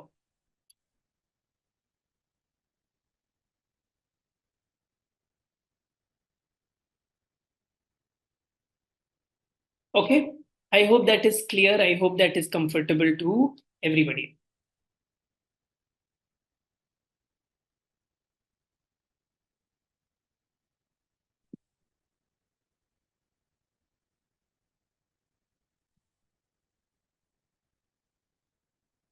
Technically, the third chapter we are going to end, complete, and move to the fourth chapter shortly. Okay, and now we're going to look at research and development. Okay, but before you move to research and development, ensure that everything is clear so far. Let me know if there's a problem.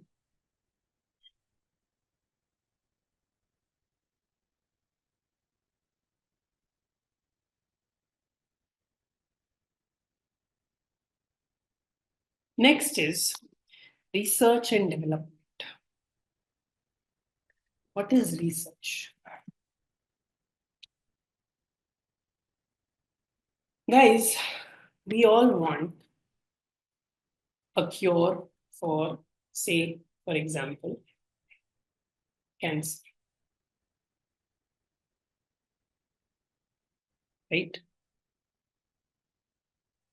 But can I just wake up one day, oh, tomorrow, today is a good day, so let me make a medicine for cancer? Can I do that? Tomorrow I'm in a good mood and say, okay, I'm going to my kitchen, I'm going to make a new medicine for cancer. Can we do this? Yes or no?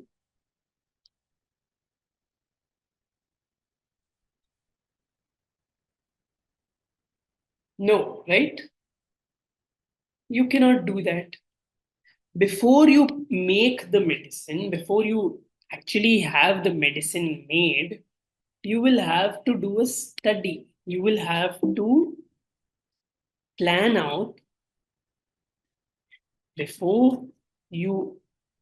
Again, the question was, can I just wake up tomorrow and say, today I will make the medicine? The answer is no. Why? Because I will first have to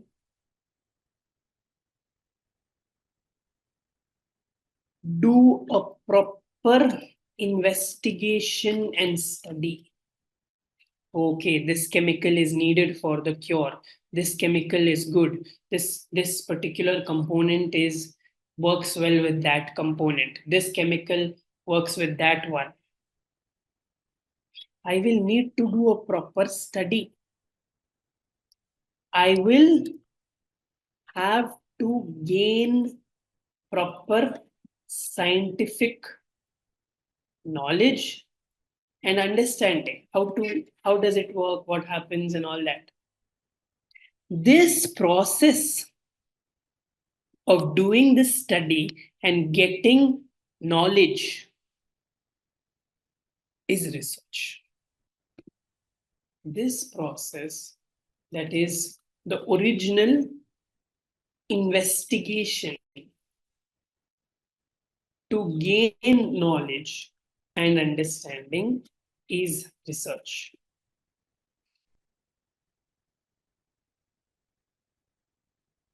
Right? And what is development? Once I know, okay, this are the ingredients I need, this is how we will cure the disease. Can I just sit? Oh, okay, I know how to make it. So now, after that, what?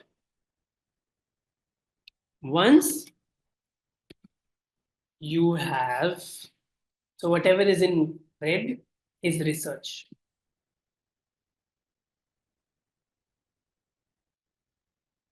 Once you have obtained the knowledge, you need to apply your knowledge, no? You apply your research knowledge to actually develop or actually produce or actually make an improved item, an improved product. Produce an improved, produced improved materials, could be improved devices, could be improved products. Before you start selling, you actually use your research knowledge to actually make the product. That is development. So what is in red is research and what is in green is development. Red is research, green is development. Now what you have to know is, guys, is it necessary that all the research you will get proper information? No. Is it necessary that all the research, after every research, there will be a cure? No, research is only a study, no? Research is only an investigation. Maybe, see, research is just an investigation and study. Maybe that investigation and study doesn't, it's not successful. So research has to be treated as an expense. It's costing us. It is treated as an expense. Remember, research is treated as an expense. You will not treat it as an asset. You will not capitalize it as an asset. You will not call it an asset. It is always an expense because you don't know what is the outcome. You don't know if it will be successful or not. You cannot capitalize it as an asset. But development can be capitalized as an asset, may be capitalized as an asset. It can be capitalized as an asset. Can be, may be capitalized as an asset. May be, can be. I'm not saying necessary, it's 200% sure that we will capitalize development, but development can be capitalized. But research has to always be expensed. You will not capitalize it. You will not treat it as an asset. It will always be treated as an expense. Right? See if my notes are clear. What I've written here is properly clear, 200%.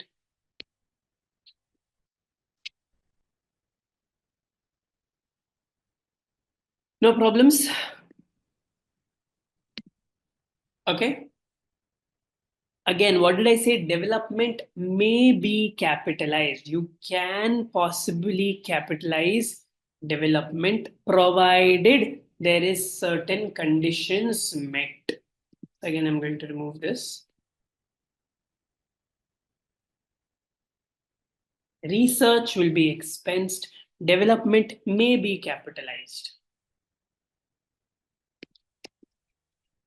Research will be expensed. Development may be capitalized. I'm not saying necessarily it will be capitalized. It's not necessary. Provided it means certain conditions. Certain conditions. What are the conditions it has to meet?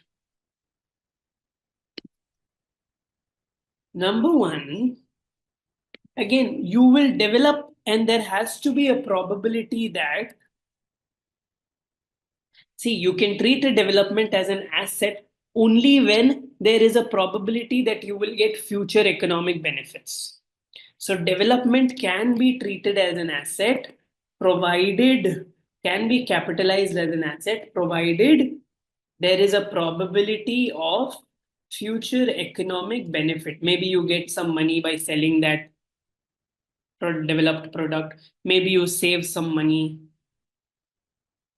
So development may be capitalized as an asset provided there is a probability of future economic benefit. Number one. Number two, see, there is no point. See, you have done research, you have got good results and findings, but there is no point if you don't intend to complete your work. You may be great, you may be very good, but if you don't intend to complete your work, you will not get an asset. So there has to be an intention to complete the asset and use it or sell it. Because if you don't intend to do it, then it's not an asset. And as I said, in order for something to be classified as an asset, you need a reliable measurement of cost. See, intention is one thing. You want to do it, you want to develop. But you should also have the resources to complete development. If you want to complete, but you don't have resources, you don't have time, you don't have money, how will you complete? And if you can't complete, how will you get benefit? So development may be capitalized as an asset provided there is a probability of future economic benefit, there is intention to complete the asset, there is a reliable measurement of cost, and resources to complete the development should be there. Adequate resources to complete the development should be available.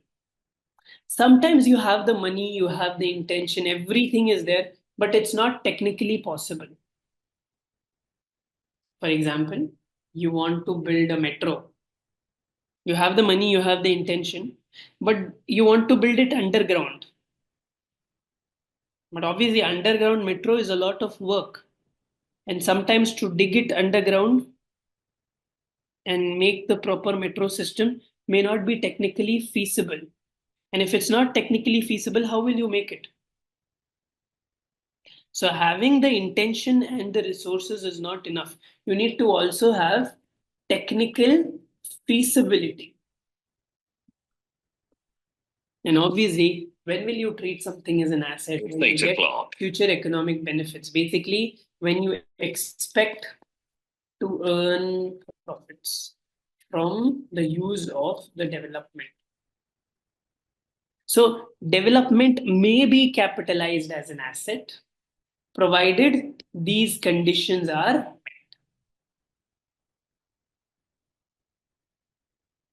Okay, so research and development, research will always be expensed. Development can be capitalized provided these conditions are met. conditions to capitalize development. How many conditions are there? 1, 2, 3, 4, 5, 6. Again, no need to sit and mug up, but you need to know what is it. 200%, definitely.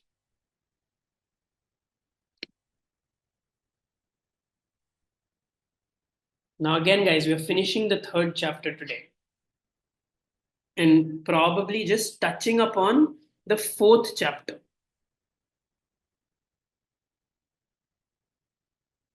Right? Again, I did tell you what is amortization. Amortization is a drop in the value of an asset, an intangible asset due to wear and tear. Make a note of that. I've already told you that.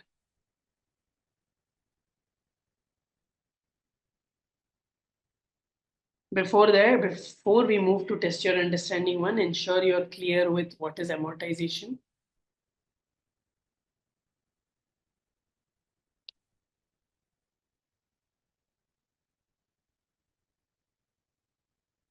Test your understanding one. Let's look at that. An entity has incurred the following expenditure during the current year. 100,000 spent on the initial design work of a new product. It is anticipated that the design will be taken forward over the next 2-year period to be developed and tested with a view to production in 3 years' time. Remember, imagine you want to build a building and your initial drawing, initial design.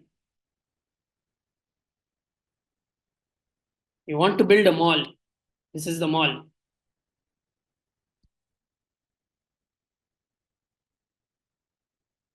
Right?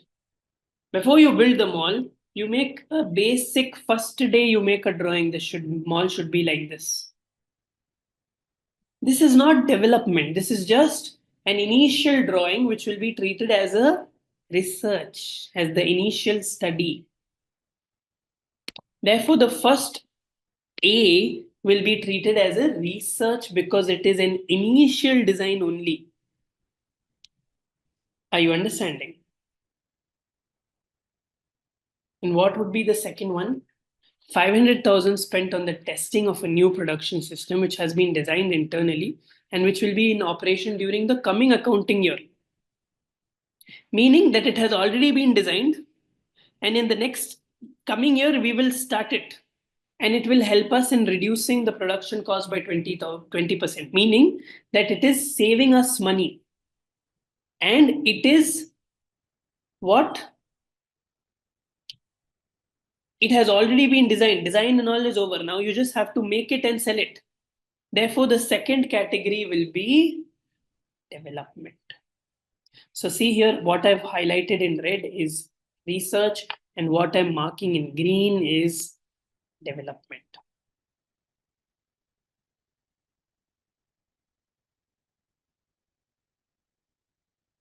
And here I have put red is research, green is development. See if there's any problem with your understanding one.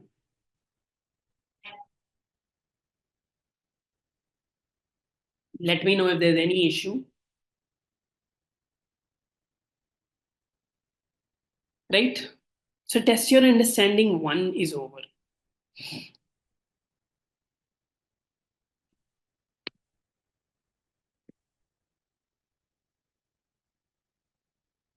Look at test your understanding two.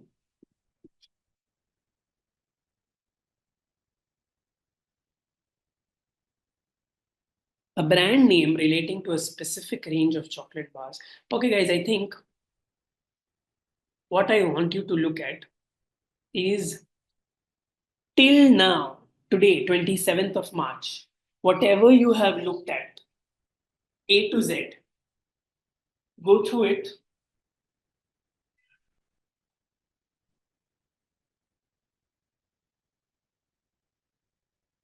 see if there's a problem.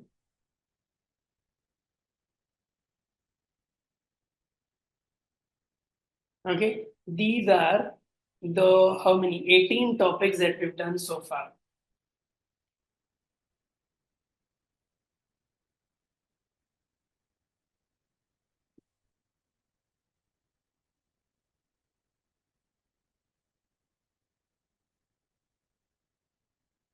Guys, again, once this is clear, let's look at test your understanding. A brand name relating to a specific range of chocolate bars purchased for 200,000. By the year end, a brand specialist had valued this at 250,000. How will you treat this? Remember, the brand name was purchased at 200,000, meaning that you can capitalize it. Remember, I told you in order to capitalize an intangible asset, you need the cost. And here there is a cost. Therefore, you can capitalize it at 200,000.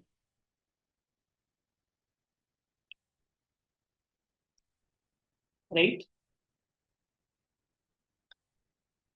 However, remember we saw today, you can only revalue intangible asset if there is an active market. And unfortunately, for a brand name, there may not be an active market. Therefore, you cannot revalue it. Remember, we saw this today in active market and in revaluation. I told you in order to revalue an intangible asset, you need to have an active market.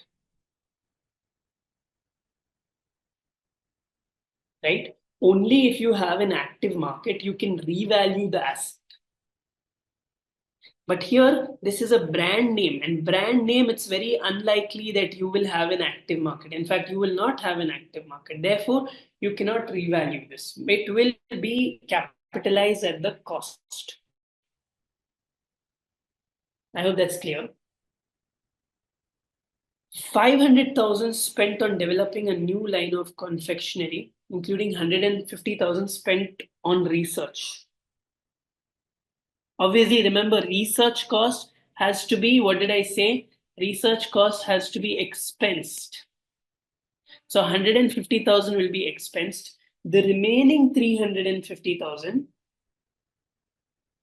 what will we do?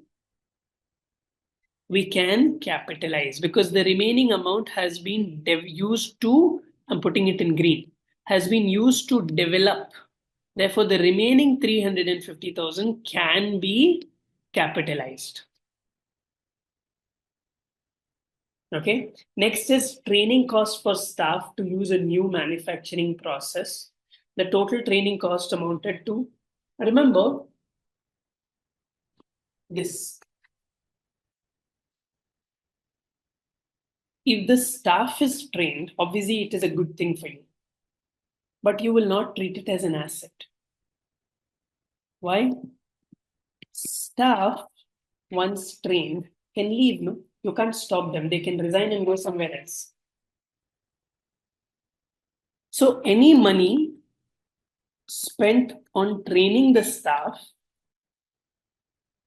cannot be treated as an asset, cannot be capitalized as an asset. Any money spent has to be treated as an expense. Therefore, this third answer, because it's a training cost, it will be expensed. So I'm putting it in red. It cannot be capitalized as an asset.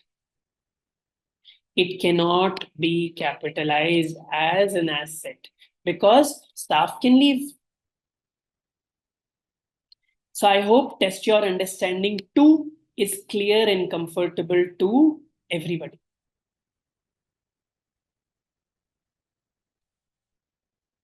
Okay.